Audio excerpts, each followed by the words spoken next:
3번부터 시작해서 표제가 나오고 있죠. 특히 시편집 1권에 들어있는 시들은 거의 대부분이 표제를 가지고 있는 것을 볼 수가 있습니다. 3번에도 그렇고 4번, 5번, 6번, 7번 계속 표제가 있죠. 10번 같은 경우는 표제가 없습니다만 우리말로 보게 되고 또 이렇게 저렇게 생각을 해보면 9번하고 10번은 한 세트라고 할 수가 있어요. 뭐 이런저런 이유로 10번이 그래서 왜 표제가 없는지를 설명할 수 있고, 대체로 1번에 있는 거의 모든 시들은 표제를 가지고 있고요. 2번도 그렇습니다. 72편까지의 시들 역시 거의 대부분이 표제를 가지고 있습니다. 아까 제가 잠깐 언급을 했던 헬라어로 번역된 구약성경이 있는데, 그 헬라어로 번역된 구약성경의 10편 같은 경우는 72편까지 전부 다 표제를 다 가지고 있습니다. 히브리말 성경책에는 표제가 없는 것조차도 이 헬라어로 번역된 시편에서는 전부 표제를 붙여두기도 하고 그렇게 했습니다. 그걸 생각하면 처음에 있는 1번, 2번, 2개의 시가 표제가 없다는 건 굉장히 주목할 만한 일인 거죠. 아까 말했던 헬라어로 번역된 이 구약성경 10편은 표제 붙이기를 겁나 좋아해요. 이 번역자는 어쩌면은 표제의 광이다 라고 해야 될 정도로 별의별 표제들을 다 붙여두었습니다. 어떤 것들은 좀 많이 이렇게 붙여두기도 하고 그랬는데, 그 헬라어 10편조차도 1번과 2번은 표제를 안 붙였습니다. 그만큼 이게 잘 인식되어 있는 거죠. 1, 2번이 표제 없는 시가 처음에 두 개 왔다라는 것은 굉장히 의도적이고 의도하는 바가 있겠다라는 거예요. 3번부터는 얄짤없이 표제들이 딱딱 붙어 있는데 1, 2번에는 표제가 없다는 거죠. 이런 것들이 우리에게 깨닫게 해주는 게 1, 2번은 특별하다. 시편집 전체에 의도적으로 1번과 2번을 요 자리에다가 두었고 얘네들을 도드라지게 만들더라고 요 시편들에는 표제를 붙여두지 않았겠다. 이 정도 짐작을 우리가 할 만하겠다 싶은 것입니다. 그러고 보니 1, 2번이 또 다른 의미들이 있더라는 겁니다. 가령 1편 1절에 보시면 복 있는 사람은 이라고 시작되지 않습니까? 복 있는 사람은 이라고 시작을 하는데 2편 끝에 가면 2편 12절에 마지막에 여호와께 기대하는 모든 사람은 다 복이 있도다. 개역 성경은 이렇게 번역을 했지만 1편 1절과 2편 마지막 절에 똑같이 복 있는 사람은 영어로 번역을 하자면요, 이렇게 역시 블레시드라는 것이 있고 블레시드 후 이러이러한 사람은 복되어라. 요 표현이 1편 1절에 있고 2편 12절 마지막에 있더라라는 것입니다. 그리고 이런 표현이 나오는 또 다른 유명한 본문이 산상수훈의 팔복이죠. 신명이 가난한 자는 복이 있나니, 복이 나와 있는 표현도 딱 요겁니다. 시편 1편 1절에 있는 2편 12절에 있는 그 표현이 마태복음의 팔복에 쓰여 있기도 하고 그렇죠. 그러니 마태복음의 말씀은 시편 말씀을 흉내내고 패러디하고 있는 것이 있겠다 싶습니다. 어찌되건 1편에서 말하고 싶은 것은 1편의 첫머리와 2편의 끝이 똑같은 것이 있어서는 요게 처음과 끝을 맺어주고 있고요. 요런 구약에는 이런 장치들이 많아요. 어떤 표현이 나오더니 좀 가더니 그 표현이 또 나오는 겁니다. 그걸 통해 여기서부터 여기까지는 한 덩어리입니다. 이런 표시들을 해주는, 우리 국어 시간에 배우기로는 수미 쌍관이라는 전문적인 용어를 우리가 국어 시간에 배운 걸로 되어 있지 않습니까? 머리랑 꼬리랑 서로 연결되어 있다. 그게 수미 쌍관인데 딱 1, 2편이 복 있는 사람은 이라는 표현으로 수미 쌍관이 되어 있더라라는 거죠. 하나인 것처럼 묶어주는 것이 있습니다. 그 다음에 1편에 보시면 오직 여호와의 율법을 즐거워하며 그의 율법을 주야로 묵상하는 도다. 묵상하다라고 번역된 단어가 있는데 동일한 단어가 시편 2편에 가도 그 단어가 나오는 것을 볼 수 있습니다. 2편에 보시면은 어찌하여 이방 나라들이 분노하는 민족들이 헛된 일을 꾸미는가 라고 번역되어 있는 그 단어가 1편 2절에서는 묵상하다, 무언가를 되새김질하면서 웅얼웅얼거리는 것, 요걸 가리키는 건데 그 단어가 1편에서 웅얼거리는 걸로 표현되어 있는 거고, 2편에서는 하나님이 보내시는 메시아를 대적하느라고 웅얼거리는 걸로 표현되어 있어요. 동일하게 웅얼웅얼하면서 되새김질을 하는 건데, 말씀을 되새김하는 사람이 있는가 하면 하나님이 하시는 일을 거역하기를 되새기는 사람이 있고, 이런 대조가 있는 거죠. 1편과 2편에 같은 동사가 나란히 쓰여서 또 이 둘을 연결시키고 있더라라는 것을 볼 수가 있습니다. 그런 점에서 1, 2편은 수미 쌍관도 있고 비슷한 단어가, 같은 단어가 있기도 해서 얘네들이 시편에 가장 처음에 나와 있는 것은 우연이지 않고 의도적이었다라는 겁니다. 의도를 가지고 했다는 거죠. 그러면 1편은 뭐냐면, 1편은 복 있는 사람은 어떤 사람이냐? 여호와의 율법을 즐거워하는 사람이다라고 되어 있죠. 율법을 즐거워하고 율법을 묵상한대요. 율법을 히브리어로 토라라고 부릅니다. 토라. 그래서 1편 같은 시를 토라 시편이다 라고 학자들이 표현하기도 해요. 토라를 묵상하는 삶의 행복에 대해서 노래하는 시편, 혹은 토라의 권위, 토라의 능력, 이런 것들을 다루고 있는 시를 가리켜서 토라시라고 부르는데, 1편이 바로 토라 시편인 거죠. 하나님의 토라를 묵상하는 삶의 행복에 대해서, 그런 삶이야말로 복된 삶이고 의인이다 라고 이야기하는 것이 1번이다라는 것입니다. 그 다음에 2편은 2편 2절에 보니 여호와와 그의 기름 부음 받은 자, 개혁성경은 길다랗게 기름 부음 받은 자라고 되어 있지만 히브리 말로는 마시아흐라는 단어가 있고, 그 마시아흐라는 히브리 말 단어에서 나온 영어 단어가 메시아라는 영어 단어죠. 이 메시아, 히브리 말로는 마시아흐, 메시아인 건데, 그걸 헬라어로 번역한 게 크리스투스, 우리가 보통 그리스도라고 부르는 그런 단어가 되기도 하겠습니다만, 시편 2편은 하나님께서 보내시는 메시아에 대해서 노래하는 시편 해서 2편을 가리켜서 우리가 메시아 시편이다 이런 말을 하기도 해요. 그 메시아가 누구냐면 왕인 거죠. 하나님이 시온산에 2편 6절에 가면 내가 나의 왕을 내 거룩한 산 시온에 세웠다 하시로다. 하나님께서 세우시는 왕, 그 왕이 하나님의 기름 부으신 메시아다라는 건데, 왕에 대해서 노래한다라는 점에서 2편 같은 시를 제왕시, 왕에 대해 노래하는 시라고 해서 제왕시라고 부르기도 하고, 그 다음에 하나님의 기름 부은 자에 대해서 노래하기 때문에 달리 말하면 메시아다, 메시아 시편이다 라고 표현을 하기도 합니다. 시편집은 가장 첫번에 150편, 5권 체제 150편짜리 시편집을 만들면서 가장 첫머리 두 개를 토라 시와 메시아 시, 그 두 개의 시를 첫머리에다가 두었더라라는 것입니다.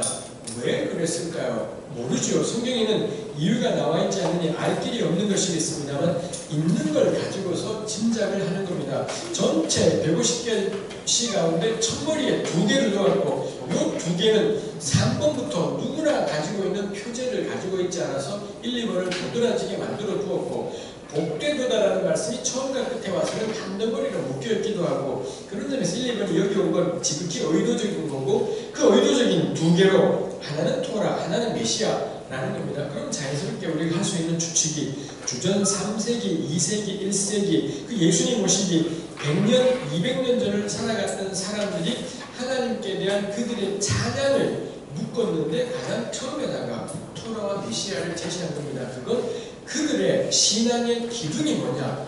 토라와 메시아였다라는 거죠. 이 바벨론에게 멸망당한 이래로 주전 587년에 예루살렘이 멸망당한 이래로 예수님 때까지 이스라엘은 나라 없이 살지 않습니까? 나라 없이 남의 나라 식민지인 채로 계속 살았더라라는 것입니다. 이들이 이런 식민지 백성의 삶을 계속 살면서 자기 역사를 또 반성하고 또 반성하고 그랬겠지요. 그러면서 깨닫는 것이 다 상관없더라는 겁니다. 결국 우리의 살 길은 뭐냐? 토라구나. 하나님의 율법을 묵상하며 살아가는 것, 이야말로 우리의 살 길인 거고, 결국 지난 역사 돌아보니 하나님 말씀대로 살지 않은 것, 그게 우리의 멸망의 이유, 국력이 약해서도 아니고 외교를 시원찮아서도 아니고 다른 어떤 것이 아니라 하나님 말씀을 떠났던 것이 우리의 문제였다. 지금이라도 우리의 돌아가고 살 길은 뭐냐? 토라를 묵상하는 삶, 하나님의 율법을 즐거워하는 삶, 이야말로 우리의 살 길이다 해서 토라 시편이 가장 1번에 나왔을 겁니다. 그뿐만이 아니라 1번이 토라 시편이지만 시편 전체에서 또 다른 토라 시로 유명한 것이 시편 119편이지요. 119편은 모두 176절까지 있습니다. 어마어마하게 긴 시지요. 우리가 가면 가정예배 때 성경을 한 장씩 읽지 않습니까? 이게 119편이에요. 정말 싫어져요. 예배드리기가 싫어지게 되는 절이겠습니다만 176절까지 있는데 이 119편에 놀라운 것이 119편의 1절이 행이 완전하여 여호와의 율법에 토라 가운데 행하는 사람은 복되도다. 거기도 역시 복되도다라는 말씀으로 시작을 했고요. 1편을 흉내내고 있는 겁니다. 그리고 176개의 절들 전부 다 매 절마다 하나님의 율법을 가리키는 다채로운 표현이 뭐 하나라도 들어가 있어요. 율법이라고 표현했다가 도라고 표현했다가 길, 규례, 판단, 뭐 별하별 아주 다양한 우리말 단어들, 우리 한글 성경으로도 아주 다양한 말들을 쓰면서 176번이나 하나님의 율법을 가리키는 이런저런 단어들이 쓰여있기도 해서 굉장히 잘 손질되어진 단어입니다. 또 하나 119편이 놀라운 게 왜 히브리어도 알파벳이 있습니다. 가령 영어도 알파벳이 있지 않습니까? 119편의 1절은 A로 시작하는, 가령 우리 애플이라는 단어가 있다면 이런 식으로 A로 시작하는 단어가 가장 처음에 나오고 뭐라 나오고 2절도 역시 A로 시작하는 어떤 단어가 나오고 3절도 A로 시작하는 단어가 첫머리에 나와요. 8절까지 다 A로 시작하는, 이거 생각하기도 쉽지 않겠죠. 영어 단어만 해도 우리 겁나 짧지 않습니까? A로 시작하는 단어 8개 쓰기 진짜 버거울 판인데 9절부터는 B로 시작하는 가장 만만한 보이부터 시작해서 10절도 B로 시작하는 베이비가 나오든지요. 해서는 이런 식으로 9절부터 16절까지 전부 B로 시작해요. 17절부터는 C로 시작하는 겁니다. 히브리어 알파벳이 22개가 있어요. 22개의 자음 곱하기 각 알파벳마다 8절씩 해서는 176개의 절들로 이루어진 거죠. 어마어마한 작업인 겁니다. 이거 영어는 불가능해요. 영어도 불가능하고 한글도 불가능하죠. 영어는 어순이라는 게 있기 때문에 무조건 A 단어를 첫번에 내놓으라고 어순이 엉망이 돼버리는데 히브리어는 어순이 그렇게 큰 상관은 없는 언어다 보니 이런 식의 시들이 가능해요. 하여튼간에 이렇게 쓰려면 겁나 머리 많이 써야 되고요. 손질도 굉장히 많이 해야 되고 단어 찾는데 아마 머리 빨개졌을 겁니다. 119편 쓰신 분은 이거 쓰고 돌아갔을 거예요. 머리 빨개지지 않겠습니까? 어떻게 있는 거예요? 뭐 22 곱하기 2를 해도 힘들 판인데 22 곱하기 8을 했으니, 그리고 각 절마다 율법을 가리키는 단어가 하나씩 와야 돼요. 진짜 이거 보통 일이 아닌, 쓰고는 정말 손질을 또 하고 우리 왜 퇴고라고 부르지 않습니까? 몇 번을 손질했어야 가능했을 시가 시편 119편입니다. 해서는 토라를 묵상하는 삶의 행운이 노래한 어마어마하게 긴 시가 들어있지요. 이런 것들이 이 시편이 토라 시에 대해서 개수는 많지 않지만 대단한 비중 1편 가장 첫머리에다가 그 다음에 가장 긴 시로 토라 시편이 존재하더라 라는 겁니다. 그게 왜 그랬을까? 그 신구약 중간기를 살아가던 식민지 백성으로 살아가던 유대 백성들이 지난 역사를 반성하면서 우리의 살 길은 뭐냐? 토라다. 나라이지 않다. 다른 어떤 건이지 않다. 토라가 하나님 말씀이 있으면 우리 산다. 이런 반성이 1번에 나와 있다는 걸 이겼습니다. 2번은 메시아 시편이다라는 거죠. 2번은 기본적으로는 제왕시입니다. 하나님이 세우신 왕에 대한 시였던 건데, 식민지 백성으로 살면서 왕이 없지 않습니까? 왕이 없는 나라를 살아갔는데도 그들이 제왕에 대해 노래하는 2번을 요 자리에다가 두었다라는 거죠. 왜 그랬을까? 그럴 때 나오는 이야기가 하나님께서 앞으로 보내실 참된 왕에 대한 기대, 하나님이 앞으로 보내실 진정한 메시아에 대한 기대, 이게 있었겠다라는 거죠. 그래서 메시아시로서 2번을 이 둘째 자리에다가 두었겠다라는 겁니다. 결국 토라와 메시아 요 두 개는 뭐냐? 그 그 주전 3세기, 2세기를 살아가던 유대인 공동체, 그 사람들의 삶을 지탱했던 기둥인 겁니다. 그 식민지로 살아가면서 앞이 보이지 않는 삶을 몇백 년째 지금 살고 있는 겁니다. 그러면서 그들이 그 끔찍한 삶들을 견뎌내고 이겨내고 그리고 삶을 포기하거나 접지 않고 살아가게 만들었던 힘이 뭐냐?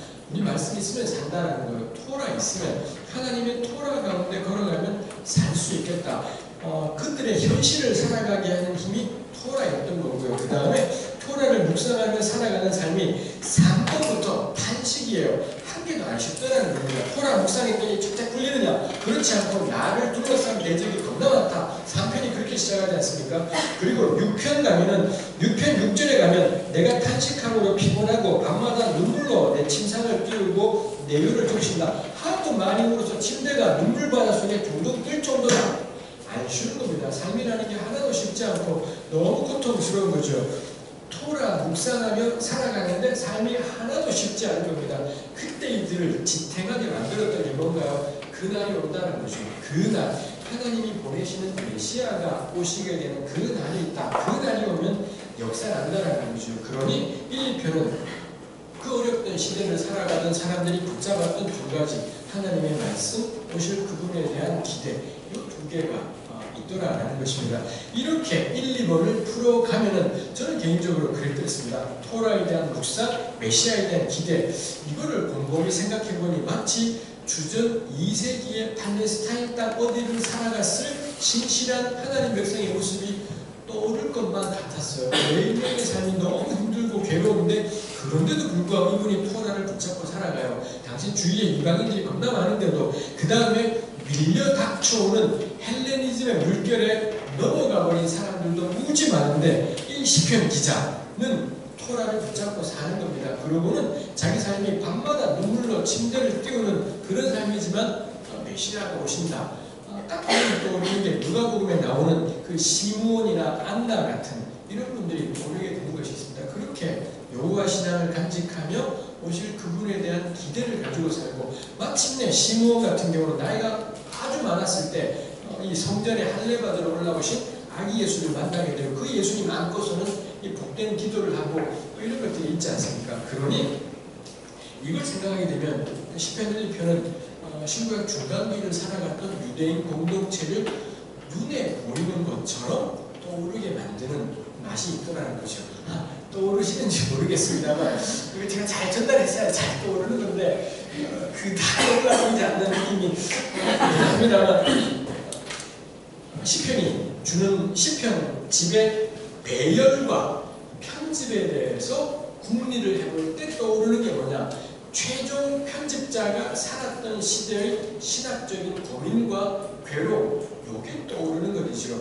1번이 언제 지어졌을지 모르겠습니다. 2번은 아마 왕정기 때 지어졌을 겁니다. 다윗의 후예들이 존재할 때 2번이 지어졌겠지만 언제 지어졌고 왜 썼던지 간에 얘네들이 5권 150편 체제 내에 들어와서 자기의 넘버를 가지게 되었지 않습니까? 1번과 2번을 가지면서 1, 2번이 요 위치에 오다 보니 의도하는 의미가 달라져 버린 게 생겼더라 라는 거죠.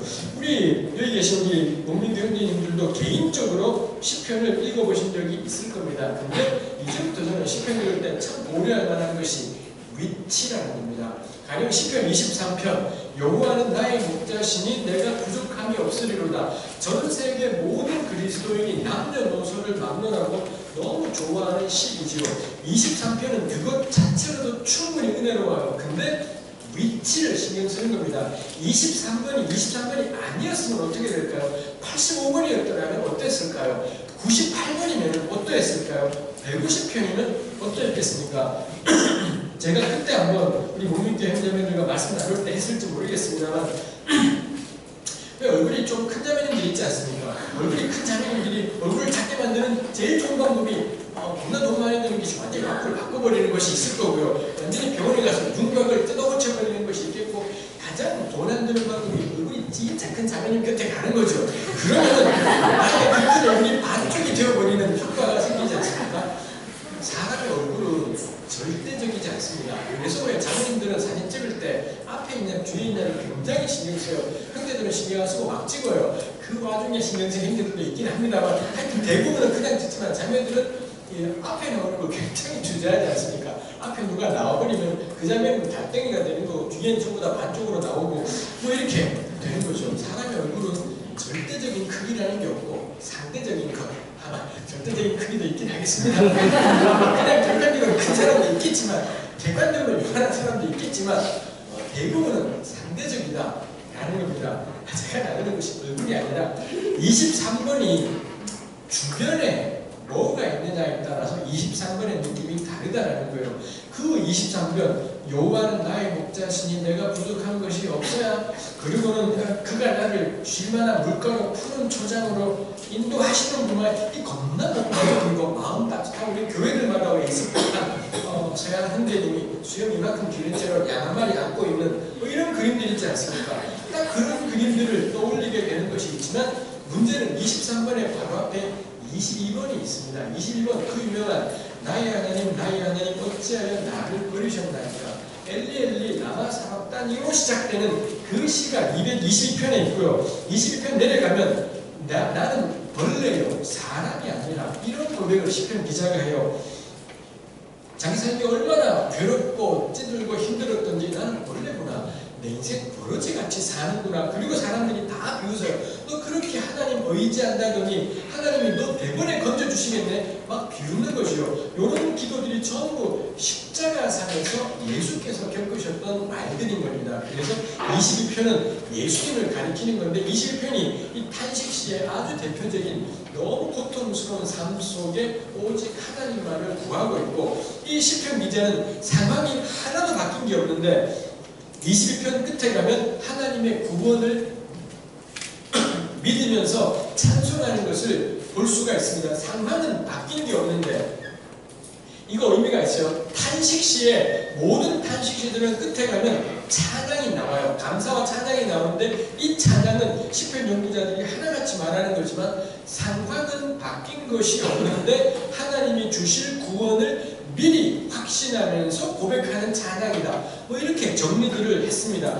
22편도 그래요. 앞에서는 나는 벌레다 이런 이야기를 하고 나를 둘러싸고 있는 개들 그리고 나는 너무 곤고하다 이런 고백을 하는 시편 기자가 끝에 가면은 하나님을 찬양해요.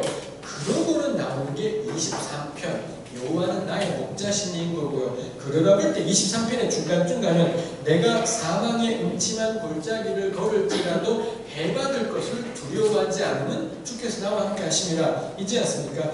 23번의 기자는 자기 자신이 23편을 보시게 되면 하나님이 행하시는 일이 다예요. 여호와께서 나의 목자가 되신다. 그러니 푸른 물가로 쉴만한 물가로 인도하신다. 푸른 초장에 누이신다. 온통 하나님이 하는 일이고요. 딱 두세 개 내가 해야 되는 일이 있습니다. 그 중에 하나가 뭐냐? 내가 사망의 어두운 골짜기로 걸어갑니다. 이런 표현이 있습니다. 그러니까 여전히 이 시편 기자는 죽음 같은 어두운 골짜기를 걸어가는 겁니다. 근데 그 길을 가면서 쫄지 않겠다라는 거죠. 이게 22편과 나란히 있음을 통해 23편이 목가적인 시가 아니다라는 걸 알게 돼요. 여전히 사망의 그늘진 골짜기를 걸어가고 이건 도망갈 수도 없고 피할 수도 없는 겁니다. 근데 그 길 가면서 임마누엘 주께서 나와 함께 하심을 믿고 걸어가겠다. 뭐 이런 것들이 있죠. 23번의 주위에 22번이 있지 않았다면 23번은 달리 또 이해될 수 있겠다 싶은 것이죠. 그러니 저는 이 배열도 하나님의 은혜다. 사람들이 의논하는 거지만 하나님의 은혜다라고 생각을 하고 하나의 시를 볼 때 앞, 뒤, 안에서 보는 겁니다. 그 다음에 좀 더 크게는 작게는 요 시편과 그 앞뒤를 같이 따져볼 게 있고요. 따져보시게 되면 거의 대부분의 경우에 인접한 세 개의 시는 공통 단어들이 대체로 있습니다. 공통 단어에서 얘가 얘다면 얘가 왔고 얘다면 얘가 왔고 이렇게 되는 경우들이 많고요. 좀 더 큰 문맥으로는 요 시가 몇 권에 들어있는가를 따지는 겁니다. 23편은 1권에 들어있죠. 이게 1권에 들어있냐? 전체 우리 1권에서 5권은 탄식에서 찬양으로라고 되어 있지 않습니까? 그러니 23편이 5권이 아니라 1권에 들어있다는 것도 의미가 있죠. 그럴 때 이 사망의 어두운 골짜기가 더 우리에게 의미가 생생해지는 게 있어요. 일본 전체는 전부 탄식이에요. 여전히 죽음 같은 삶을 살아가는 것이 있고, 이 시편 기자가 하나님의 목자 되심을 굳게 믿으면 그 사망에 그늘진 골짜기를 도망가지 않는 그런 삶이 있더라라는 것이 있겠다라는 것이겠습니다. 해서 시편집에 지금 우리가 배열의 중요성을 따지는 거죠. 1번이 토라시라고 했고요. 2번이 제왕시이면서 메시아시라고 했습니다. 제왕시 슬래시 메시아 시편이 이 2번에 아주 중요한 위치에 놓여있다라는 거고요. 그러고 보니 1권에서는 제왕시가 2편에 있는 건데 말입니다.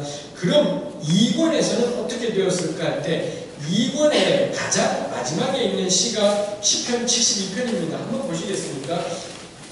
시편 72편 역시 제왕시가 고자리에 놓여있더라죠. 72편은 새로 등극한 왕을 위한 중보기도, 그게 시편 72편 이더라라는 거죠. 그러고 보니 제왕시가 중요한 자리에 있네라는 거죠. 이번에 제왕시가 있었고, 그 다음에 2권의 끝인 72편에 제왕시가 있어서는 72편은 전체로 말하고자 하는 바가 하나님이 세운 다윗의 왕, 다윗 가문의 왕이라면 그 왕은 어떤 통치를 행해야 되는지, 그게 71편에 나오고 있는 것을 볼 수가 있습니다. 그 다음에 3권의 마지막 89편이라고 했지 않습니까? 89편 역시 제왕시로 분류되는 시가 89편에 놓여있더라는 것입니다. 이거 우연이지 않겠죠. 시편의 최종 편집자들은 2번이라는 아주 중요한 자리에다가 제왕시를 놓았고, 2권의 끝인 72번의 제왕시, 3권의 끝인 89번의 제왕시, 이렇게 배치했더라는 겁니다. 89편 같은 경우에 89편 1절에 내가 여호와의 인자하심을 영원히 노래하며 주의 성실하심을 내 입으로 대대에 알게 하리다. 첫머리에는 찬양이 나옵니다. 89편 1절부터 시작해서 줄기차게 찬양하는 내용들이 나오고 있고요. 20절에 가면 내가 내 종 다윗을 찾아내어 나의 거룩한 기름을 부었도다. 이 다윗으로 대표되어지는 왕에 대한 이야기가 나오는 것이 있더라라는 것입니다. 37절까지 이 다윗의 왕에 대한 하나님의 언약의 신실하심, 이런 내용들이 나오죠. 38절에 가면 그러나 주께서 주의 기름 부음 받은 자 메시아지요, 주께서 당신의 메시아에게 진노하셨다. 이 메시아가 다윗 가문의 왕들을 가리키는 이름처럼 쓰이고 있습니다만, 하나님이 이 왕들을 진노하셨고, 39절에 왕의 관을 땅에 던져버리셨고, 40절, 41절, 42절 하나님이 다윗 가문의 왕을 박살내버리시고는 대적들에게 조롱당하게 만드셨다. 이죠. 46절 언제까지입니까? 언제까지 하나님 분노하시겠습니까? 우리가 지금 무사람들의 비방과 수치를 당하는 가운데 있습니다. 해서 제왕시인 89편의 마지막은 탄식으로 끝이 나고 있어요. 하나님, 다윗이 이렇게 박살나버렸는데, 우리 왕들이 메시아가 이렇게 박살나버렸는데 우리는 어떻게 살아가야 되는 거고, 언제까지 하나님 진노하시겠습니까? 로 끝나는 거죠. 2권의 마지막인 72번은 다윗 가문의 왕이라면 이렇게 다스려야 된다. 3권의 마지막인 89번에서는 근데 다윗 가문의 왕들이 그렇게 행하지 않았고 하나님이 진노하셔서 박살내버렸고, 지금 우리에게 남은 것은 수치와 조롱입니다. 로 끝난 거죠. 결국 시편집 1권, 2권, 3권, 1, 2권은 거의 온통 탄식이라고 했고요. 3권 끝에 오더니 바야흐로 나라 전체가 쑥밭이 되어버렸고, 다윗 가문이라는 게 초토화되었고, 이제 우리는 끝난 것 같은 현실이라는 점에서 1, 2, 3번은 물음표라는 겁니다. 질문인 거죠. 하나님, 우리는 어떻게 되는 겁니까? 하나님, 우리를 정녕 버리시는 겁니까? 우리는 이제 끝난 겁니까? 하나님의 행하심에 대한 질문을 제기하고 있는 것이 89편까지, 시편 3권까지라고 할 수 있죠. 4권에 가면은 아주 특징적이다라고 볼 수 있는 것이 4권에 주로 나와 있는 시들의 내용이 하나님의 다스리심, 하나님의 통치에 대해서 노래하는 시들이 나오더라는 겁니다. 가령 시편 93편을 보시면 93편 1절에 여호와께서 다스리시니, 여호와께서 다스리신다, 여호와께서 통치하신다, 혹은 뭐 하나님이 왕이 되셨다, 이런 표현이 93편 1절에 나와 있더라라는 것입니다. 해서 여기 모인 시들이 대체로 하나님의 왕되심에 대해서 노래하는 시들이 나와 있더라라는 거죠. 95편에 가도 95편 3절에 여호와는 크신 하나님이시여 모든 신들보다 크신 왕이시다라고 고백하는 것이 나오고 있고요. 96편에도 96편 10절에 가면 모든 나라 가운데서 이르기를 여호와께서 다스리시니라고 되어 있고, 97편 1절 여호와께서 다스리시나니라고 되어 있고, 그 다음에 99편 1절에 가도 여호와께서 다스리시니, 이런 거죠. 하나님께서 왕이 되셨다, 하나님이 마치 왕위에 오르신 것처럼, 하나님이 통치를 시작하시기라도 한 것처럼, 이런 외침들이 4권에 집중적으로 모여있더라라는 것입니다. 시편 연구자들은 이렇게 여호와께서 다스리시니, 요걸 달리 번역하면 여호와께서 왕이 되셨다, 이렇게 번역할 수도 있습니다. 그래서는 시편 연구자들은 이런 시들을 가리켜서 여호와를 왜 이 학자들은, 그리고 여호와라는 이름의 원래 발음은 야훼라고 여겨집니다. 그러다 보니 야훼, 즉위, 시편, 뭐 이런 식의 이름들을 학자들이 보완을 해낸 거죠. 여호와께서 다스리신다라는 표현을 달리 번역하면 야훼께서 왕이 되셨다, 이렇게 번역할 수도 있기 때문에, 그래서 이런 표현들의 근거에서 이 시들을 야훼, 즉위, 시편, 하나님이 이제 막 왕위에 오르신 것처럼, 혹은 뭐 달리 번역하면 야훼 대관식 시편, 왕이 대관식에 백성들이 와 누구누구가 왕이 되셨다 이렇게 외쳤던 건데, 그걸 보여준다 해서는 뭐 야훼 대관식 시편 혹은 야훼 즉위 시편, 이런 이야기들을 하기도 해요. 훨씬 더 중요한 것은 뭐냐면 4권에, 앞에는 그런 내용 없어요. 앞에는 없었는데 시편집 4권에 야훼 즉위 시편, 여호와께서 왕이 되셨다, 여호와께서 통치하신다, 요게 4권에 모여있더라라는 것입니다. 왜 그럴까라는 것이요. 모르지요. 우리가 알 길이 없어요. 성경이 설명하지 않았으니 알 길이 없겠습니다만 짐작하고 추측하는 겁니다. 1권, 2권 온통 탄식이었던 거고요. 급기야 3권 마지막에 가면 하나님은 다윗을 버리셨습니다. 언제까지 진노하시겠습니까? 나라가 망해버렸고 다윗 왕가가 쑥밭이 된 거죠. 그럼 우린 끝인 건가? 이제 우리는 희망도 없고 끝인 건가? 4권에 갔더니 여호와께서 통치하신다, 야훼께서 왕이 되신다, 요게 여기에 모여있는 거죠. 이게 뭔가요? 해답인 거죠. 3권까지에 우리 현실에 다윗 가문의 왕이 쫓겨나고 나니, 나라가 망하고 임금이 사라지고 나니 우린 끝인가 보다 했는데, 그때 가서야 찬란하게 드러나는 게 뭐냐, 진짜 우리의 왕은 누구냐? 다윗이 아니었다라는 겁니다. 사람의 나라이지 않았다라는 거죠.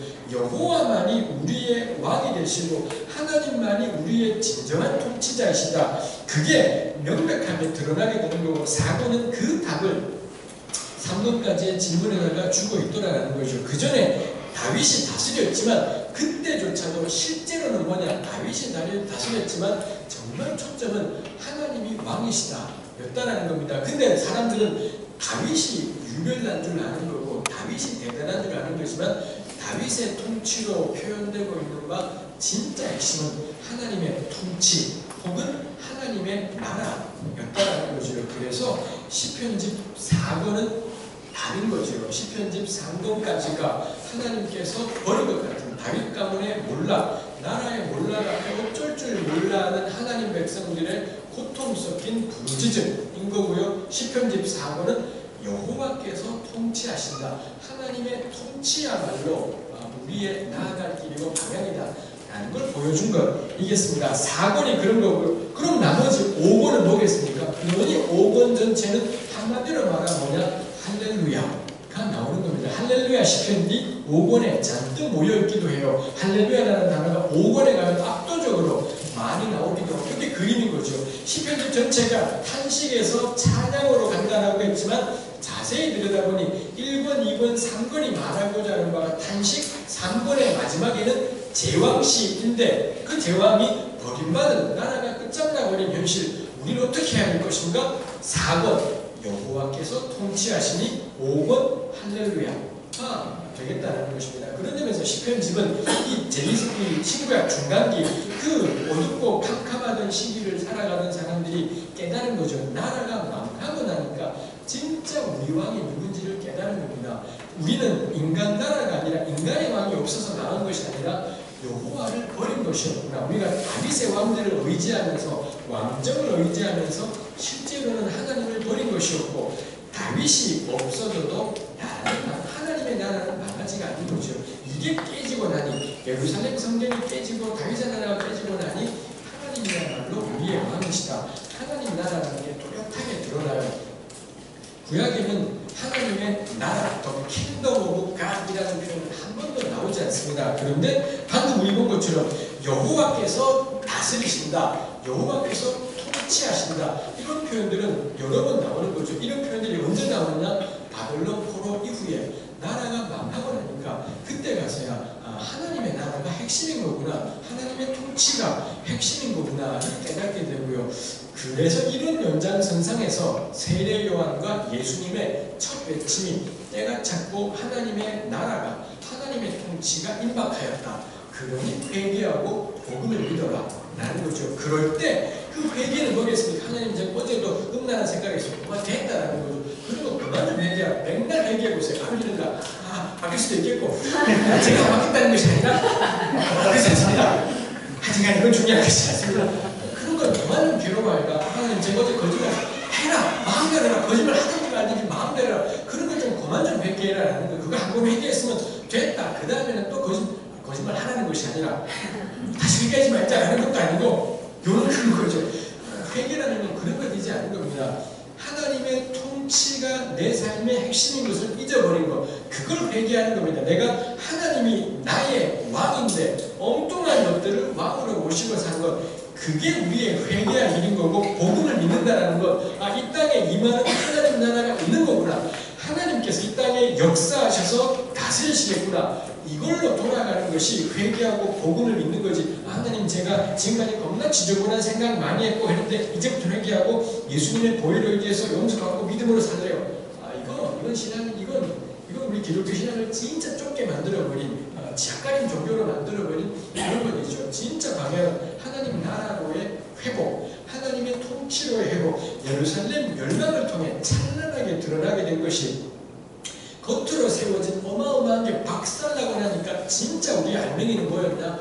하나님이 왕인 나라, 하나님을 왕으로 모시고 살아가는 나라, 그게 이스라엘이었던 겁니다. 예루살렘이 깨지니 그게 드러나는 거죠. 우리 교회도 마찬가지일 겁니다. 서울 땅에 있는 대형 교회들이 다 깨지고 나면 사랑의 교회 겁나 쪽팔고 있지 않습니까? 사랑의 교회 빨리 망해라. 사랑의 교회 망하는 교회라는 길은 궁금하지 않는 겁니다.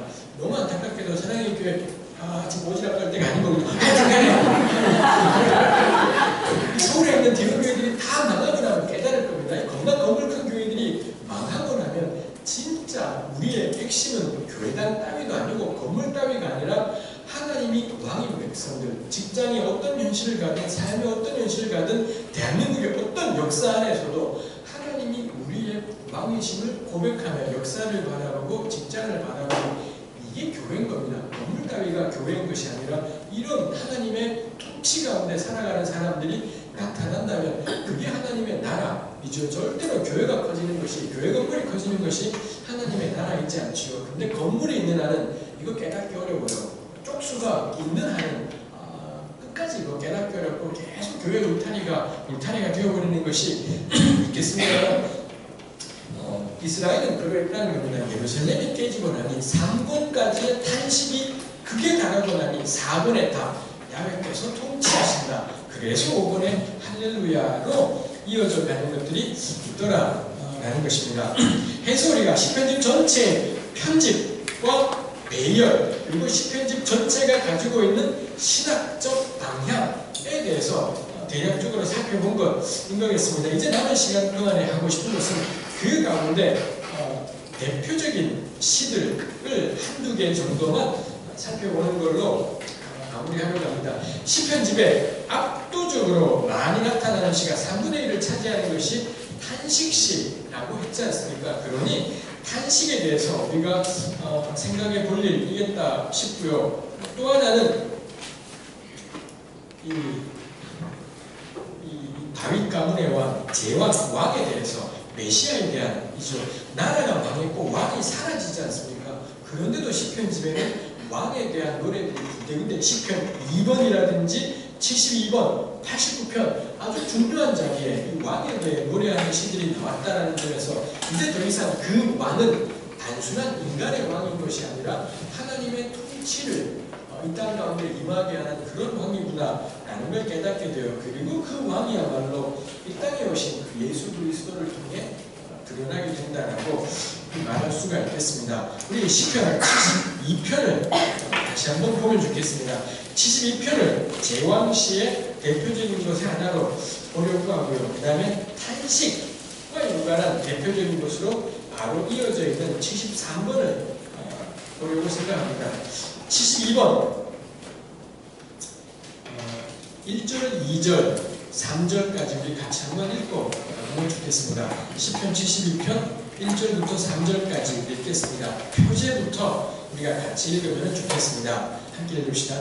솔로몬의 시. 하나님이 아버지의 왕이 계시고 주의 공의를 하게 계소서. 그가 주의 백성을 공의로 재판하며 주의 강한 자를 정의로 재판하니 그로 말미암아 상대의 백성에게 평강을 주며 다른 상대도 그리하리로다. 아멘. 하나님 이 왕에게 왕과 왕의 아들 결국에는 말하고 싶은 것이 이제 새로 등극한 왕이 있는데 그 왕을 위한 중보기도인 겁니다. 왜 우리 기도라고 하나님 뭐뭐해 주십시오라고 하지만 영어로는 하나님 저를 건져 주소서라고 할 때 영어로는 이 건져 주소서가 뭐겠습니까? 영어의 문법으로는 명령형이지 않겠습니까? 우리말로는 건져줘 이렇게 영어는 이 존댓말이 없다 보니 겁나 싸가지가 없지 않습니까? 존댓말이 없어서 그냥 명령형이 될 텐데 뭐 그렇죠. 이 시편 72편에서 명령형으로 표현되어 있는 유일한 구절이 1절이에요. 1절은 하나님 이 주소서라는 주시고 주소서가 있습니다만 영어로 치면 give라는 요 한 동사가 딱 쓰인 겁니다. 하나님 당기 주애라는 게 당신의를 이제 개혁이 주애라고 한 거지만 당신의 판단력과 당신의 공의를 이 왕에게 줘라 주소서라는 딱 하나의 명령형이 쓰여 있고요. 2절부터는 명령형이지 않습니다. 근데 명령형이 한 번 나오고 그 다음에 2절 같은 표현이 나오면 이걸 뭐 명령으로 해석할 수도 있고 그래요. 이게 그래서 영어 성경들을 보면은 딱 두 갈래고 한글 성경도 그러기도 해요. 이 72편을 전부 다 기도로 표현한 하나님 왕에게 당신의 판단력과 공의를 주십시오. 그래서 그가 주의 백성을 공의로 재판하게 주십시오. 그래서 의로 말미암아 상들이 백성에게 평강을 주게 주십시오. 4절 그래서 그가 가난한 백성의 억울함을 풀어주게 해 주십시오. 이렇게 전부 기도로 풀어간 번역들이 있는가 하면 개역 성경은 1절만 기도로 풀고요. 2절부터는 그 기도로 하나님이 왕에게 이걸 주시면 왕이 이런 식으로 통치하게 될 겁니다. 라고 풀어간 것이 개역이지요. 어느 걸로 풀어가든 저는 뭐 큰 차이는 없겠다 싶습니다. 요는 1절에 가장 중요한 하나님이 왕에게 요 두 가지를 주시면 왜 그걸 달라고 기도하는가 하면 그래야지 2절, 3절, 4절, 5절 같은 이런 역사가 일어나겠다라는 겁니다. 그러니 우리가 왕을 새로 등극한 왕을 위해 기도해야 될 가장 중요한 기도 제목이 뭐냐? 하나님의 판단력, 하나님의 공의가 우리 왕에게 있어지기를 이게 가장 중요한 기도 제목이라는 것입니다. 여기 판단력이라고 번역된 단어가 있습니다. 이거 히브리어로 미슈파트라는 단어가 쓰여 있습니다. 혹시 지난번에 제가 모닝교에서 나누었던 이사야 강의를 들으셨던 분들이 있으실지 모르겠습니다. 그때 제가 겁나 열심히 전했던 것이 있지 않습니까? 그 히브리어 단어 기억나시죠? 이 제다카와 미슈파트라는 게 있지 않습니까? 여기에 판단력이 미슈파트인 거고요. 공의는 제다카인 겁니다. 근데 우리 한글 성경은 미슈파트를 보통 정의라고 번역하고 제다카는 공의라고 번역해요. 근데 여기로 바꿔버렸어요. 미슈파트를 판단력이라고 번역하는 바람에 혹시 우리 한국의 그리스도인들이 정의와 공의가 이렇게 열심히 여러 번 쓰이는구나라는 걸 깨닫고 정의와 공의를 소망하며 살아갈까봐 겁이 났든지 자꾸 번역을 바꿔버렸다 싶은 생각을 하게 됩니다만, 왕을 위해 기도할 때 제일 중요한 기도 제목은 뭔가요? 하나님의 정의와 하나님의 공의를 우리 왕에게 부어주십시오. 이게 왕을 위한 유일한 기도 제목이라는 겁니다. 우리 신약 성경에 보면 임금과 권세자들을 위해 기도하라고 디모데서에 나오지 않습니까? 거기에는 기도의 내용이 안 나와요. 왕들을 위해 기도해라, 그래야 우리 삶이 평안하다, 이렇게 되어 있는데, 그럼 왕들을 위해 뭐라고 기도할까요?는 나와 있지 않습니다. 그거 어디에 있습니까?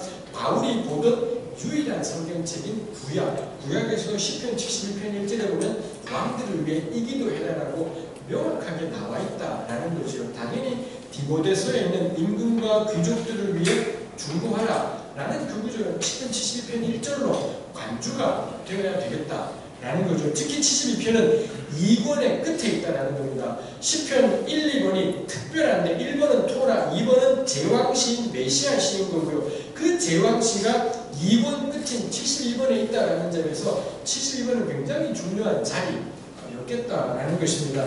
그러니 72편 1절은 아주 중요하죠. 오늘날에 우리가 우리나라에 존재하는 대통령을 위해 우리 교회마다 매주마다 중보기도 하지 않습니까? 하나님 우리 대통령을 지켜주시고 나라를 잘 다스리게, 그런 기도 하지 마라 라는 겁니다. 나라를 잘 다스린다라는 것의 내용이 뭔가요? 저는 계속 그런 기도하는 것은 참 뜬금없다 싶은 겁니다. 나라를 어떻게 다스리면 잘 다스리는 겁니까? 성경은 명확하지 않습니까? 하나님의 정의와 하나님의 공의가 우리 리더에게, 대통령뿐이겠습니까? 우리 목민교회에 하나님이 세우신 리더가 있지 않겠습니까? 그 리더에게 하나님 정의와 공의를 내려주십시오. 리더라는 게 목사님뿐이겠습니까? 이 조그마한 청년관에서도 리더들이 여러 있지 않습니까? 리더에게 필요한 가장 중요한 덕목은 뭐냐? 정의와 공의. 저는 성경이 우리에게 이야기하고 있다는 것이요. 하나님이 하나님의 정의와 공의를 부어주셨습니다. 그러면 왕이 어떻게 통치하냐? 2절에 보니 그가 주의 백성을, 당신의 백성을 공의로 재판하고 당신의 가난한 자를 정의로 재판하리니, 1절에 나왔던 판단력과 공의가 2절에는 공의와 정의로 고스란히 반복되어 있죠. 여기는 또 똑같은 미슈카트를 정의라고 제대로 번역한 겁니다. 겁나 헷갈리라고 이렇게 자꾸 번역을 하고 있는 것이겠습니다만, 요거 딱 히브리어의 전형적으로 보이는 그런 문법인 거죠. A 나오고 B, B-A-, 이 히브리어가 구약성경이 걸핏하면 해요.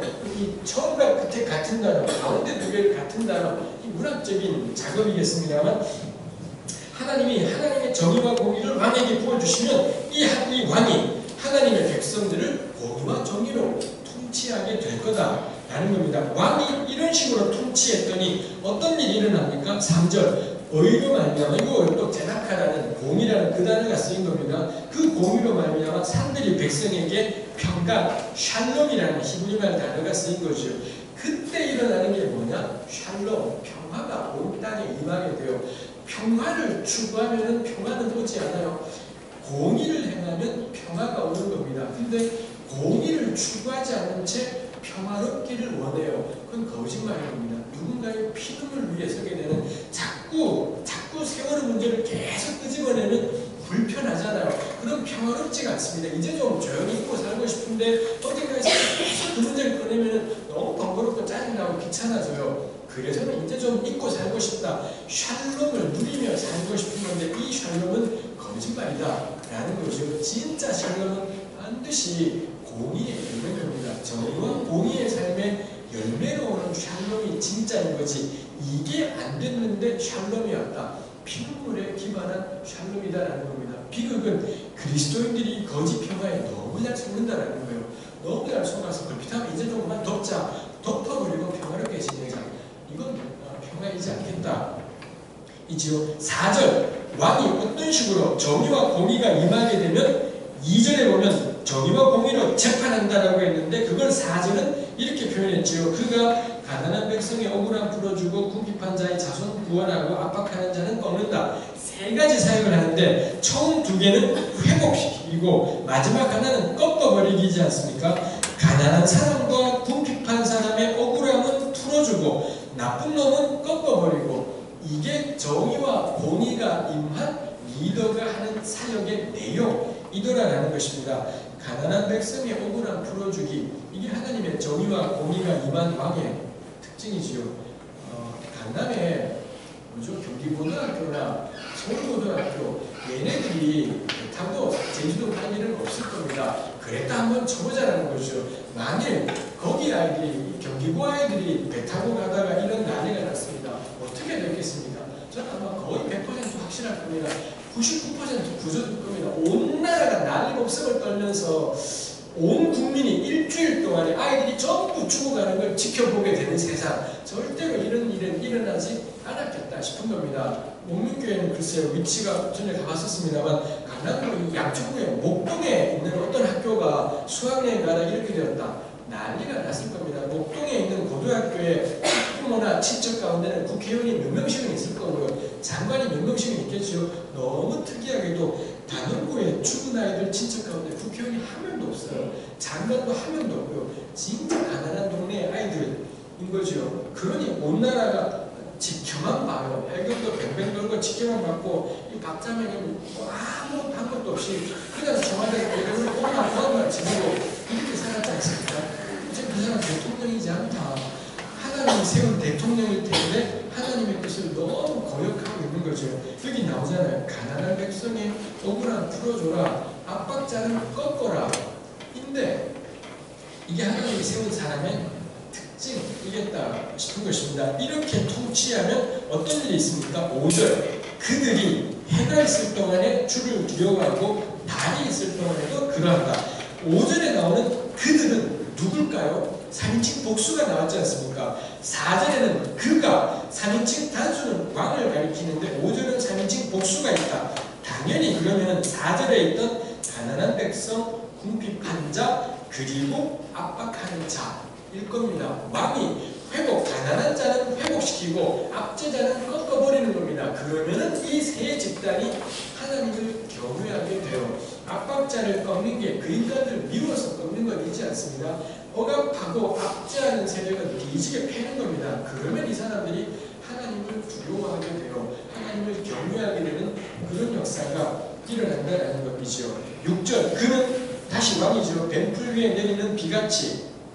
그 다음에 7절, 그의 날에 어인이 흥왕하게 되고 평강, 샬롬의 풍성함이 달이 닿을 때까지. 이런 왕이 등장하면 어인들이 득세하게 되는 그런 세상이더라라는 것입니다. 요즘 세상은 뭐 그거 보면 알죠. 어인들이 득세하냐, 나쁜 놈들이 판을 치냐 보면은 지금 이 정의와 공의의 통치가 있는지 없는지가 드러나죠. 이 박자매님이 대단하지 않습니까? 추천하는 사람들마다 온갖 못된 짓을 다 했죠. 설마 우리 대통령이 이 사람들을 세우려고 한 건 아니겠죠. 너네 정말 나쁘게 살았구나, 뒤지게 말씀하라, 이런 뜻이겠지요. 그래서 그런 사람을 막 조사해서 인간 정말 나쁜 놈이네, 너는 죽어봐야겠어, 총리를 추천하는 겁니다. 그래서 박사가도 쫓겨나고 너 정말 나쁜 놈이네, 너 추천, 뒤지겠지, 이러겠죠. 설마 정말 대통령이 이런 뜻으로 이런 나쁜 사람들을 자꾸 추천하는 거겠죠. 설마 대통령 이 사람들이 좋아서 뽑는 건 진짜 아닐 거예요. 설마 우리나라의 대통령인데 국민이 50% 가까이 지지한 대통령인데 진짜 문창극이니 이런 사람들이 진짜 총리감이라고 생각해서 뽑은 건 아닐 거예요. 그죠?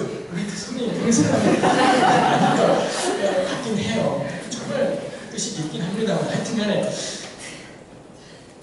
그럴 때 이 샬롬의 풍성이 달이 닿을 때까지 이르지요. 샬롬은 정의의 열매이지요. 8절, 그가 바다에서부터 바다까지와 땅끝까지 다스린다. 9절, 10절, 11절 가면 모든 왕이 그를 섬기게 된다. 이상하죠. 국력이 튼튼해지는 겁니다. 이 왕이 한 일이라고는 가난한 백성 붙잡고 난리친 것밖에 없어요. 근데 국력이 쫙쫙 커지는 그런 일들이 일어나죠. 12절, 그는 다시 왕의 통치의 내용이 나와요. 그는 궁핍한 자가 부르짖을 때 건지며 도움이 없는 가난한 자도 건지며 그는 가난한 자와 궁핍한 자를 불쌍히 여기며 궁핍한 자의 생명을 구원하며 그들의 생명을 압박과 강포에서 구원하리니 그들의 피가 그의 눈앞에서 존귀 여김을 받으리로다. 너무 고통스러운 구절이죠. 가난한 사람들의 피가 너무 소중한 리더인 겁니다. 가난한 사람들의 피 한 방울 때문에 어쩔 줄 몰라하는 왕, 그게 이 정의와 공의가 임한 왕의 특징이죠. 리더는 이런 사람인 겁니다. 이 나라는 우리 2절도 백성과 가난한 자가 나왔고요. 4절에는 가난한 자와 궁핍한 자가 나왔고 12절부터 15절까지는 가난한 자, 궁핍한 자, 궁핍한 자. 도대체 이런 나라는 가난한 사람밖에 없는 건지, 도대체 왕이라는 존재는 가난한 사람 외에는 신경도 안 쓰는지 72편은 죽어라도 가난한 자 이야기만 하고 있다라는 거죠. 이 나라에 부자는 없나요? 권력자는 없나요? 있을 텐데 뭔 놈의 왕이 겁나 편파적으로 치우쳐서는 가난한 자 붙잡고 난리가 없어지고 급기야는 이 가난한 자들의 피 한 방울이 내 눈앞엔 존귀하다, 뭐 이런 표현을 쓰는 겁니다. 이게 성경이 말하고 있는 거죠. 진짜 리더라면 약자 붙잡고 난리 쳐라라는 거예요. 진짜 리더라면 기업이 잘 되는 나라, 헛소리 하지 마라라는 거죠. 노동자가 잘 되는 나라를 주장하는 겁니다. 이거 붙잡고 난리 치는 겁니다. 그러면 어떤 일이 있습니까? 16절 산꼭대기 땅에도 곡식 풍성, 이 경제적인 풍요로움이 오게 돼요. 기업하기 좋은 나라가 되면 경제가 성장하는 것이 아니라 노동자들이 행복한 세상이 되면 산꼭대기 땅에도 곡식이 풍성하게 된다, 경제가 회복된다라고 말하고 있다는 거죠. 하나같이 대한민국 대통령들은 이 비즈니스 프렌들리 이딴 소리들을 하고 있지 않습니까? 지긋지긋해요. 제발 그만 좀 해라. 레이버 프렌들리 왜 안 하냐 싶은 거예요. 레이버 프렌들리한 정부가 나오게 된다면 전 10편 72편은 명확하다라고, 하나님께서 뜻하신 것은 가난한 자가 자기 통치의 전부인 것처럼 난리법석 떠는 왕이 나온다면 경제가 성장하고 국력이 튼튼해진다. 그게 성경이 우리에게 약속하고 있는 바라는 것입니다. 저는 이게 기독교인들의 투표의 원칙이지 않냐라는 거예요. 원민경제 자매님들이 고향이 어디든 간에 진짜 웃기는 것은 경상도 출신의 기독교인들은 새누리당 좋아요. 진짜 웃기고 자빠졌다 싶은 것이죠. 예수 믿지 마라. 저는 보내요. 강남에 사는 그리스도인들은 거의 대부분 새누리당 지지해요. 교회 다니지 마라. 이 지역 하나도 넘어서지 못하고 자기 출신 계급 하나도 넘어서지 못한다면 그건 신앙이지 않나요? 그 신앙은 계급의 이익에 종사하는 신앙이고요. 자기 지역의 이익에 종사하는 신앙, 이건 신앙이지 않나요? 이거는 마약이지, 이거는 종교 따위에 불과한 것이지, 경상도 출신이 새누리당에 얽매고 있는 건 제발 교회 다니지 마라. 말이 그렇지, 교회 다녀야 돼요. 교회 다녀야 되고 예수님도 믿어야 되고 그 말씀 묵상하고 살아야 되지만 지역과 계급을 못 벗어났다면 진짜 신앙은 무기력한 거구나 싶은 생각을 하게 되죠. 그리스도인들이 이 정치인들을 뽑는 유일한 기준이 뭔가요? 가난한 자와 궁핍한 자가 자기 사명의 전부인 것처럼 난리법석을 떠는 사람. 어느 정당, 새누리당이든 민주당이든 간에 뭐 진보당이든 정의당이든 노동당이든 간에 누가 가난한 백성의 억울함을 풀어주는 것이 자기 사명이냐, 누가 가난한 자의 피 한 방울을 가장 소중히 여기고 말로만이 아니라 그걸 위해서 자기 일을 감당할 사람이나, 저는 그게 유일하게 그리스도인들의 투표의 기준이 되어야 된다 싶은 것입니다. 정당 보고 뽑아서는 안 되고 누가 그 일을 할 사람인지 뽑아야 되죠. 너무 다행스러운 건 대한민국의 새누리당이나 생명이나 전부 다 새 같은 정당이기 때문에 필요 없어요. 다 필요 없어요. 다 새기 때문에 그런데 누가, 근데 100대 0은 없지 않습니까? 100% 이런 사람 없어요. 51대 49예요. 한 놈은, 한 분은 49만큼 가난한 자를 위해 애쓸 사람이고요. 한 분은 51만큼 애쓸 사람. 진짜 도찐개찐 거기서 보긴 겁니다. 그래도 눈꼽만치라도 좀 더 그 일을 위해 애쓸 사람을 지지하고 뽑아주는 겁니다. 그럼 다음 때에 가면 좀 더 나아져요. 그 다음 때 가면 48대 51가 되는 거고요. 그 다음에 가면 47대 53이 되는 겁니다. 진짜 한심한 사람들은 에이 그런 놈이 똑같아 해버리고는 아무렇게나 투표해요. 반드시 그 다음에 악이 더 이겨요. 악이 더 이기고 가난한 자를 무시하는 사람들이 더 힘을 가지게 되죠. 정신 바짝 차리고 뒤지게 공부하는 겁니다. 그래서 눈물 한 방울이라도 좀 더 가난한 자와 궁핍한 자의 억울함을 풀어주려고 하는 집단, 그 집단을 지지하고 뽑아주고 후원하는 겁니다. 그럴 때 우리 아이들의 세대가 되면 좀 더 정의로운 세상, 그로 말미암는 샬롬이 가득 찬 세상이 되겠다 싶은 것이 있죠. 10편 72편은 그런 점에서 왕을 위한 정말 중요한 기도겠다 싶고, 이 왕은 다윗 가문의 왕이기도 하고요. 우리 예수님께서 바로 이런 통치를 행하셨지 않습니까? 예수께서 이 땅에 오셨더니 딱 시편 72편의 일을 현실로 만들어내지 않습니까? 동시에 72편은 우리를 위한 기도이기도 해요. 제가 어디 가든 박자매 씹는 게 일이기도 하고, 저희 전공의 1번, 제2전공이 박자매 씹기, 제2전공은 대형교회 씹기, 3전공이 구약이에요. 이렇게 되어 있는 이기도 합니다만, 저도 역시 마찬가지인 게, 이 72편에 나오는 왕은 저희이기도 해요. 우리이기도 하죠. 모든 그리스도인은 왕같은 제사장이지 않습니까? 우리가 왕인 겁니다. 그러니 그리스도인들이 가는 곳이라면 그 어디 가든지 약자 보는 겁니다. 가난한 자, 궁핍한 자, 이 사람들을 위해 내가 존재하기를 하는 것처럼 난리 법석을 떠는 거예요. 내 코도 석자예요. 근데 우리가 그리스도인이라면, 은혜를 받았다면 깨닫게 돼요. 내가 왕이구나. 하나님이 세우신 왕같은 존재가 나구나. 하나님 안에서 나의 존귀함을 발견해야 되죠.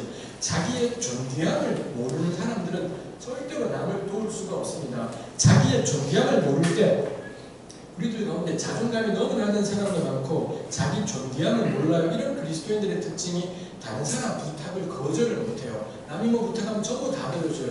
그리스도의 사랑이지 않습니다. 자존감이 바닥이 되어버리다 보니 남의 부탁을 들어주고 그 사람들이 나를 칭찬한, 이게 자기 삶의 이유가 되어버린 거예요. 이게 자기 삶의 만족이고 기쁨이 되어버린 거죠. 이게 평생 종입니다. 이 사람은 자유인이 아니라 평생 종으로 사는 거죠. 부탁 들어줘요. 부탁 들어주지 말고 일단 거절해야 돼요. 내가 얼마나 소중한 사람인지를 먼저 알아야 되고, 하나님이 나를 거룩으로 부르셨고 왕으로 부르셨다. 내 삶이, 내 있는 요건 그대로가 얼마나 존귀하고 귀한지를 알아야 돼요. 그 다음에 스스로 다른 사람을 위해 사랑으로 종로할 수 있는 거지, 자존감이 없는 사람은 교회 사역 가지 마라. 자존감이 없는 상태의 교회 사역은 갈수록 우리 자존감을 바닥으로 만들게 되고, 다른 사람의 평가에 어쩔 줄을 모르게 되어버리는 진짜 비극적입니다. 이상하게도 예수 믿으면 자존감이 더 낮아져요. 자꾸 죄인이라는 이야기를 해서 그런지 자꾸 자존감이 낮아져서는 오로지 이걸 하는 걸로 기쁨을 찾고 저걸 하는 걸로 기쁨을 찾아요. 그렇지 않습니다. 우리는 우리 존재 자체로 소중해요. 내 존재 자체로 나는 왕이고, 왕처럼 와보시겠습니다만 뭐 그렇다 싶은 생각이 드시겠습니다만, 어떻게 보시든 간에 하나님은 저를 거룩하라고 어제 우리 보았지 않습니까? 거룩해라. 왜냐? 내가 거룩하니까. 나의 존엄은 애시당초부터 나는 하나님을 닮아가도록 부름받은 존엄한 존재이고, 남들이 나를 뭐라 보든 간에 나의 성취가 아니라, 나의 재능이 아니라 내 영모양 요꼴 그대로가 너무 존귀하고 존엄해요. 이게 안 되면 사역 하지 말아야 되는 것이 있습니다. 내 존엄함을 할 때, 그때 이제 그 다음에 다른 사람을 위해 얼마든지 낮은 자리에 갈 수도 있고 그럴 수가 있겠다 싶은 것이 있죠. 72편은 대통령을 위한, 리더들을 향한 중보기도이기도 하지만 나 자신을 위한 중보기도이기도 하다. 이겠습니다. 시간이 조금밖에 안 남았지만 73편 우리 간단하게 보아야 될 것 같습니다. 73편 3번에 첫머리 시 있지 않습니까? 제가 나누었던 것처럼 시편은 위치가 중요해요. 왜 3번의 첫머리에 여기에 왔을까라는 거고요. 그 다음에 또 하나 150개의 시가 있다면 딱 중간에 해당되는 게 뭐냐? 75번, 76번 있지 않습니까? 근데 75, 6번이 중간이긴 하지만 뭐 정말 여기에 있는 거고, 73번은 3번의 첫머리에 놓여있다는 거죠. 그 점에서 73번은 일종의 시편집 전체를 둘로 접는다면 그 접히는 부분에 해당되는, 요걸 우리가 왜 경첩이라는 거 있지 않습니까? 문을 열 때 경첩이 있으면 요게 경첩이 문에 안경을 만들어주지 않습니까? 시편집 전체에 경첩에 해당되는 것이 뭐냐? 73번 이다라는 겁니다. 아까 말씀드린 것처럼 탄식에서 찬양으로 요 큰 흐름이 있다라는 건데, 일종의 탄식에서 찬양으로의 흐름을 바꾸는 하나가 뭐냐? 73번이에요. 73번을 경첩으로 삼아서 고전까지는 죽음 같은 고통과 괴로움 속에서의 부르짖음이 있고요. 73번은 그 죽음 같은 괴로움이 73번에 온통 다 들어와 있습니다. 그리고 73번을 거치면서 근데 그래도 괜찮겠다 하면서 찬양으로 이어지게 되고, 그 다음에 그 뒤로는 찬양의 방향이 잡혀지게 되는 것이 있습니다. 그 아주 중요한 위치에 있는 것이 시편 73편이다. 라고 할 수 있습니다. 13번 1절 하나님이 참으로 이스라엘 중 마음이 정결한 자에게 선을 행하신다. 하나님은 하나님 백성에게 복을 주시는 분이다. 여기 선을 행한다라는 게 구약의 다른 곳에서는 복 주신다라고 곧잘 번역이 되었습니다. 하나님은 하나님 백성에게 복 주신다. 이게 원칙이에요. 신앙의 전제죠. 2절 근데 삶은 안 그렇더라는 겁니다. 삶은 안 그래서 내가 거의 넘어질 뻔했다. 실족할 뻔했다는 겁니다. 왜냐? 3절 이는 내가 악인의 형통을 보고 오만한 자를 질투하였습니다. 악인의 형통이라고 할 때 그 형통이 히브리 말로 뭐냐? 샬롬인 겁니다. 악인이 샬롬을 누리더라 라는 거. 이게 시편 기자를 너무 힘들게 한 겁니다. 우리 왜 그렇잖아요. 진짜 나쁜 놈 있지 않습니까? 진짜 나쁜 놈이 부귀영화를 누리잖아요. 우리는 하나님 믿는다고 난리 치는데 지질이 궁상인 겁니다. 그럴 때 우리의 유일한 이유가 그래 너 이 땅에 살면서 부귀영화를 누리지 그렇지만 넌 죽으면 지옥이야. 넌 죽을 때 너무 고통스러워 이러지 않습니까? 근데 이 악인이 샬롬을 누리는 겁니다. 그 안에 보시면 4절 그들은 죽을 때에도 고통이 없고 힘이 강건해요. 죽을 때 와 내가 산 건 헛거였어. 저기 지옥이 날 기다려. 안 그러더라는 겁니다. 죽을 때도 너무 죽는 순간까지 너무 건강하게 아주 잘 지내다가 죽을 때도 하나도 고통 없이 세상을 떠나가더라라는 것이요. 이 정의가 안 세워지는 겁니다. 죽을 때라도 나의 이 고통스러웠던 삶이 옳았다라는 게 입증이 돼야 되는데 너는 부귀를 나는 마음은 평안했어. 근데 난 마음도 안 평안하고 쟤는 몸도 마음도 다 평안하고 뭐 이런 일이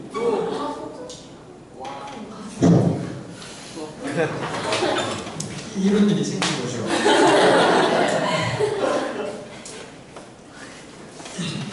그리고 4절, 5절 사람들이 당하는 고난이 그들에게는 없고 사람들이 당하는 재앙도 없어요. 사람이라면 살다가 고생도 하지 않습니까? 근데 그런 고생도 안 겪고요. 이 재앙이가 고생된 게 병인데 한두 번은 병에도 걸리는 건데 이 나쁜 놈들은 병도 안 걸리더라 라는 것입니다. 그야말로 샬롬이죠. 샬롬은 어디 하나 이가 빠진 데가 없이 모자란 데가 없이 완전한 어떤 그걸 샬롬이라는 건데 이게 현존하더라는 거예요.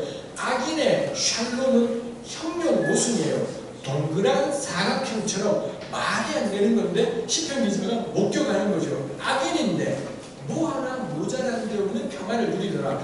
이게 시편 기자를 너무 힘들게 했고요. 3절 끝에 오만한 자를 질투. 그래도 그게 안 부러워야 되는데 부러우면 지는 거지 않습니까? 근데 질투가 나더라는 거죠. 내 삶은 너무 깝깝했고 저 인간은 진짜 나쁜 놈인데 불의를 행하는데 샬롬까지 누리게 되니 시편 기자를 너무 힘들게 하는 거죠. 10절에 가면 9절 그들의 입은 하늘에 두고 그들의 혀는 땅에 두고 다니고 그러므로 그의 백성이 이리로 돌아와서 잔에 가득한 물을 다 마신다. 이 사람들의 입과 혀가 하늘과 땅에 다닌다. 이게 무슨 의미겠습니까? 이들의 가치관, 이들의 세계관이 온 세상을 가득 채우는 겁니다.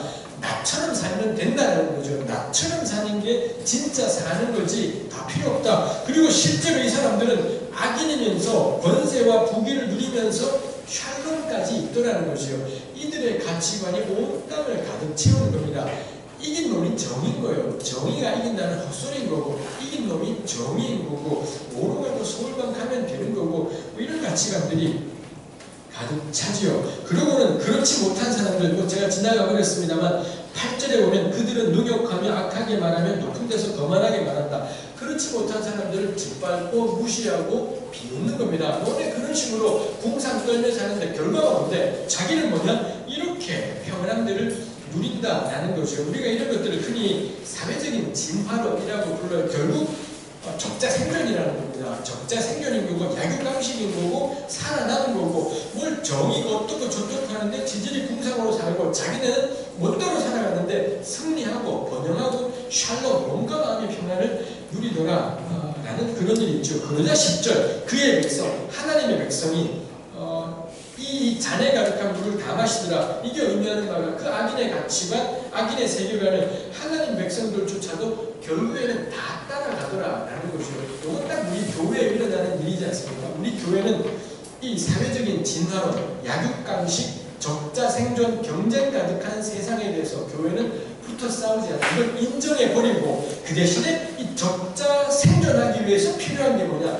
예수 믿어라 라고 정해요. 약육강식의 세상이지 않느냐? 강자만이 살아남는다. 나는 너무 약하니 이길 수가 없다. 어떻게 하나요? 예수님인 겁니다. 예수님을 의지하고 주님의 능력을 경험하게 되면 주님으로 말미암아 강해져서 이 힘든 세상에 승리하게 된다라고 교회가 가르치더라라는 거죠. 교회는 약육강식과 적자생존을 하나도 건드리지 않아요. 교회가 오직 건드리는 건 적자생존, 약육강식은 질서로고 고운 세상에서 살아남기, 이걸 가르치더라 이죠. 제가 곧잘 하는 말이지만 교회는 진화론을 결사반대하지 않습니까? 원숭이가 사람 된 것은 결사반대하는 데 말입니다. 사회적인 진화론, 적자생존과 약육강식이 온 세계를 지배하는 것, 여기에 의해서는 교회가 찍소리도 하지 않더라라는 것입니다. 저는 교회가 진짜 붙어 싸워야 될 건 이 가치관이지 않나. 여기에 붙어 싸워야 되는, 우리 교회는 예수님의 이름으로 달리기에 1등하기, 이걸 자꾸 가르쳐요. 내가 부모가 주님께 순종하고 교회 열심히 봉사했더니 우리 아이를 경쟁에서 승리하게 하셨어요. 이건 간증이지 않다. 이건 하나님의 능력이지도 않고 간증이지도 않고, 교회가 이 적자생존 정글 속에서 하나 다를 바가 없어요. 근데 교회는 원숭이가 사람 됐다 그러면 난리가 없었더래요. 뭐가 해로운데요? 원숭이가 사람 되면 뭐가 해롭습니까? 사실 이거는 큰 문제가 없는데, 우리 성경은 흙이 사람 되었지 않습니까? 원숭이가 사람 됐다고 난리가 없었는데 흙이 사람 되고 괜찮아 라고 생각을 했거나 특이하다 싶은 생각이 들어요. 저는 진화론을 받아들이자라고 말하지 않습니다. 그건 학자들에게 맡겨라. 과학자들이 판정할 일이지, 구약 성경의 글자를 가지고 창조과학 같은 이런 황당무계한 운동하지 마라. 과학자들이 할 일인 거고요. 교회가 할 일은 뭐겠습니까? 사회에 가득한 적자생존과 온몸으로 붙어 싸우고, 저는 그거야말로 우리 교회가 할 일이겠다 싶은 것입니다. 이 속에 시편 기자가 너무 괴로웠던 건데, 시간상 결론 28절, 결국 깨달은 것이 뭐냐? 하나님께 가까이 함이 내게 복이라. 내 평생에 너무 고통스럽고 지질이 분산이지만 하나님 한 분 부르고 신뢰하고 따라가며 살게 하신 것, 그게 복이었구나라는 걸 깨달아요. 여전히 시편 기자 힘들어요. 하나도 상황 바뀐 건 없습니다. 여전히 힘들고 괴롭지만 나의 진짜 복은 뭐냐? 저 악인이 누리는 이런 것들이 복인 것이 아니라 내 평생에 우리 하나님 곁에 살게 된 것, 그게 복이었다라는 걸 깨닫는 거죠. 이게 경첩이에요. 지금까지 탄식하고 부르짖던 신앙이 하나님을 찬양하는 걸로 바뀌게 되는 경첩이, 물질적인 조건의 변화, 사회경제적인 여건의 변화, 이거이지 않습니다. 하나님 가까이 하면 살도록 날 부르셨다. 그게 복이었구나. 이게 하나님 백성이구나를 깨달았다라는 것이 있지요. 이런 깨달음을 가졌다라는 건 그의 삶이 참 쉽지 않겠다라는 걸 의미하는 것이기도 합니다만, 전 시편 전체가 이걸 복으로 주장하고 있구나. 이게 또 시편 1편이기도 해요. 진짜 복 있는 사람은 누구냐? 악인의 꾀, 오만한 자의 자리, 죄인의 길, 그거 안 가는 겁니다. 오직 여호와의 율법을 즐거워하고 주의하러 웅얼웅얼거리며 묵상하는 삶, 이게 복이다 라고 시편 1편이 이야기하는 것이 있죠. 여기까지 시편 강의하도록 하겠습니다. 고생하셨습니다.